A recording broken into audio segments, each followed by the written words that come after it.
Hi folks,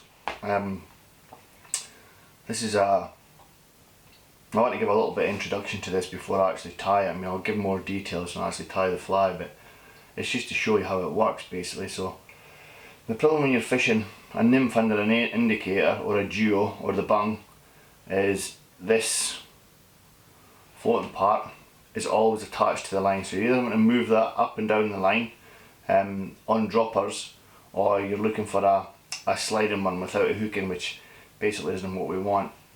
We want to be able to capitalise on our options, and the way to do that is to fish a dry fly and a nymph at the same time. But the issue we've got is we don't want to be taking this dry fly off, moving it up and down the leader on different droppers, or indeed changing tippet length on the nymph. So what we do is we've got a clever little dry fly here, the way we've tied it, and we'll look at that in the video. But basically we've got my dry fly here, okay, and I've got my nymph there suspended below it, and to increase length I just pull on my nymph and I can fish that dry fly a lot longer so that my nymph fishes deeper in the water, and vice versa. I can just pull on the dry fly and I'm sliding my leader through the actual fly itself. Now I did a feature in this in the magazine many years ago, but I don't think anything's ever been done fly tying wise, so I thought it'd be good to share it. It seems complicated, but trust me, it really is not that difficult, and you can tie it on whatever dry fly you want. The whole premise is you have a metre of tippet, quite thick, this is £6, and that's threaded through some foam, which we'll look at, and attached to the dry fly, and it's got enough friction in there so that it doesn't slip. You have to physically move the fly. It's not loose, doesn't slip or slide. There's enough tension in there and enough friction the way it's tied that it stays in position. So dynamic duo was what we called this when we did the magazine feature. A slidable indicator dry fly. So now I'm going to go ahead and tie it. Not my idea. Somebody on the continent came up with it first, I forget who, but then we did a feature of it in the magazine with a guy called Ben Bangham. So Ben Bangham was the guy that showed me it, and it's basically, I've got here a length of tippet on this side. This is £6. That's it's 4.2. This stuff. You can use it up to £6 though. £6 you're going to spook the fish sometimes. This stuff it's less spooky because it's got less of a diameter. So basically what I can do is I can pull that, my tippet, through the actual fly. So basically the fly moves and it allows you to fish your nymph deeper or shallower in the water without taking anything off your actual line and reattaching it. So it's fixed in position, and it's fixed in position with a metre of this stuff, and we've got a tippet ring on this side, and if I just pull all this through, bear with me because it'll take a wee while, and I pull all this through and I've got a tippet ring on this end as well. So 1 metre of straight through fluorocarbon or mono, whatever you want, it doesn't really matter, and this will slide all the way through your dry fly, which you can make any way you want. You can have a clean camera style dry, but I've done like a sedge one, so I'm going to go ahead and tie the fly. Well, there's quite a few stages, but if I just break it down it'll be very simple. I'm just going to put this out of the way just now, so bear with me. So the first thing I'm going to do is I'm going to start with these booby cords. This is a 5mm, you can do 5mm, you can do 7mm, and what I do is I like to round the edges of that stuff, and then I get my little bit of booby cord and I trim it to size. So I'm going to trim that to the size of the hook that I'm using, and once I've trimmed it I just come in with a lighter and it just softens the sharp edges like that. can see. And then it's just a case of, you can do it with a pin, or you can do it with this is a tube. This is for tying tubes on your vise. So basically all I'm going to do is put that through the centre.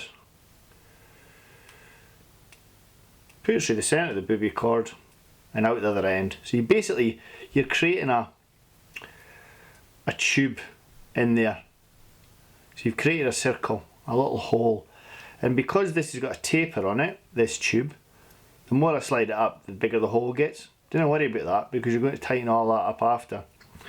It's then a case of, and this is the tricky bit, but trust me, once you've done a few, it's not too bad. It's a case of threading your tippet here through that hole. Now, to save all the patter on screen, because we're so close to our macro lens, this is one that's cut to size, and you can see it's on there, and the tippet can slide through. Okay, and that bit of foam there is cut to the actual size, the hook that I'm going to be using. So that's that. That's my bit of foam ready to go onto the hook. So the hook I'm using, because we're looking to do a big dry fly, obviously it's an indicator, you want to be able to see it. This is my favourite for big dries just now, on sedges, olives, etc. It's this SLDD 2 for partridge. Solid, absolutely solid. Now, we're not going to muck about with thread. You want something thick. This is one for actually tying pipe flies, but a 6 will do. And you just got to run a bed on there, the tying thread.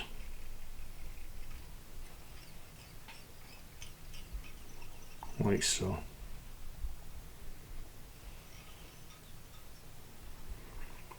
And then this bit, which is cut to size, the rounded end like that, we're going to just tie in. But what you want to do is you want to give yourself some space. So when you're tying it in, leave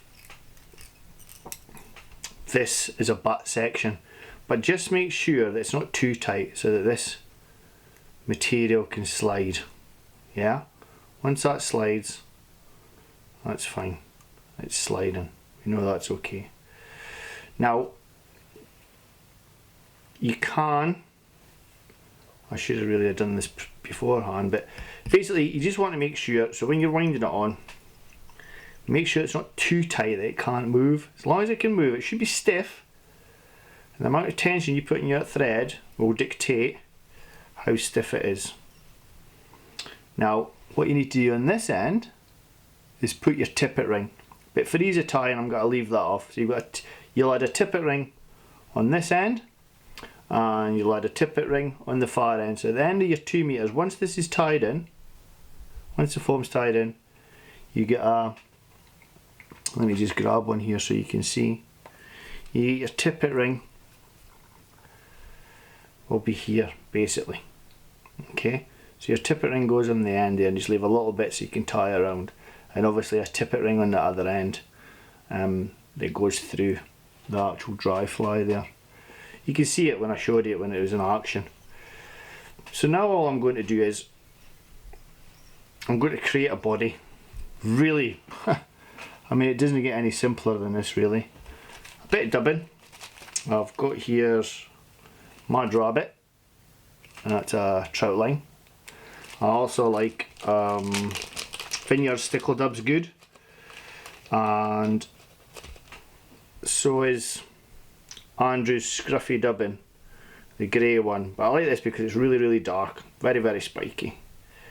And all I'm going to do is come up over the fly and over the foam, just cover it up.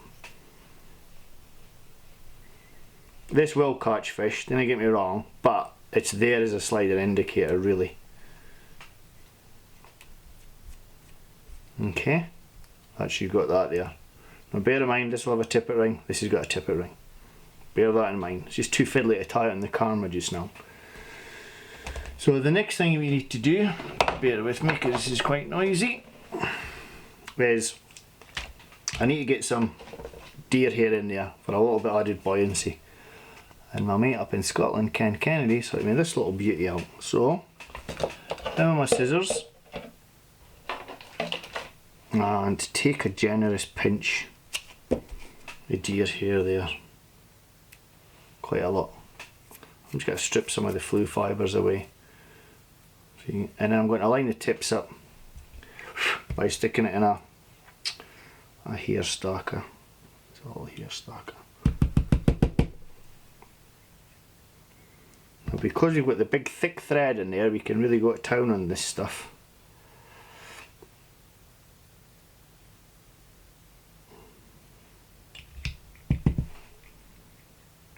And then just grab everything by the tips. Because I've got such a strong thread on there, I can really bed that in. So I take it back to about where the butt is there. Try and keep everything without splaying, and bed it in with tight thread wraps. Like so. See that there? And then we just got to come in with scissors. Be wary of your fluorocarbon here, or your tippet, the bit that comes through, and then just trim away.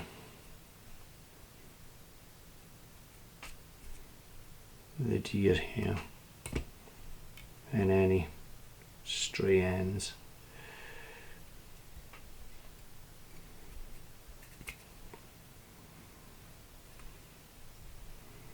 Now you can basically just finish the fly there. That's him done, but we'll tidy it up a little bit.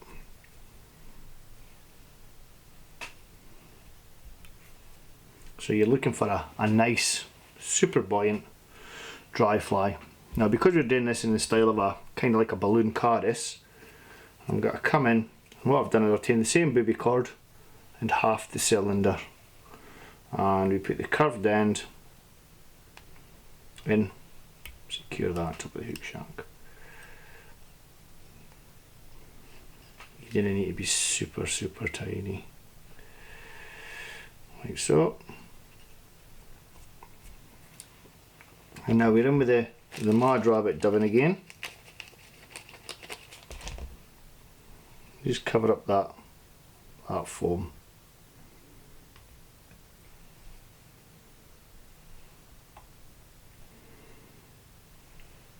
Put that tip out of the way. And then a nice touch and turns, just come up through and over the foam. So you've got everything covered up. Okay. Tidy that deer hair up a bit. And then because you've got such a strong thread, just pull everything back. Come in. With a little pinch and loop there. Just a couple of turns. There you go, and it splays that deer hair as well, and it makes the body extra buoyant. Now there is another little trick you can do here for added visibility. I usually swap thread when I'm doing this, but let's just go ahead and do it. I've got some aero dry wing just as a sighter. Just cut that, double it, pinch that in as well. That slide in there. Really tight wraps with this stuff. This stuff's solid. And then we'll tidy that up in a second. So there's your little sighter. Trim it to 1/4 inch. And then it's just a case of you put a little bit of varnish on the thread. Super strong thread, this stuff. And I've got two different whip finishing tools. I've got one for using with varnish and one without. So this is for varnish. And then just come in. They just come in with a whip finishing tool there. And that's it. Once it locked in place. Now all you need to do is you can keep that foam there, but obviously for the aesthetics, let's just trim that down a bit. Like so. And there you have your slidable dry fly. You can see that with that tippet moving through there. Perfect. Absolutely perfect indicator, and it'll take fish. Let me just put the original back in the vise here so you can see the where the tippet rings would be. So there's the original. Tried to take the sight there, but you can see there's your little nymph on a short 8-inch section, a really thin tippet. That's 0.010, and you can see that sliding ring there. Pull him all the way through, and you've got a meter. You can tie even longer if you want, but a meter's sensible with your leader attached. And then there's the other tippet ring. So once you've got that nylon threaded through the foam, like we did at the start of the video, you then want to attach your tippet ring front end and your tippet ring back end. And that's you, the dynamic duo, a slide and dry fly. Really hope you enjoyed that. It's a great way to fish, and it opens a whole world of opportunities very quickly without mucking about with stuff on your leader. Hope you enjoyed that, folks. Please subscribe. Thank you.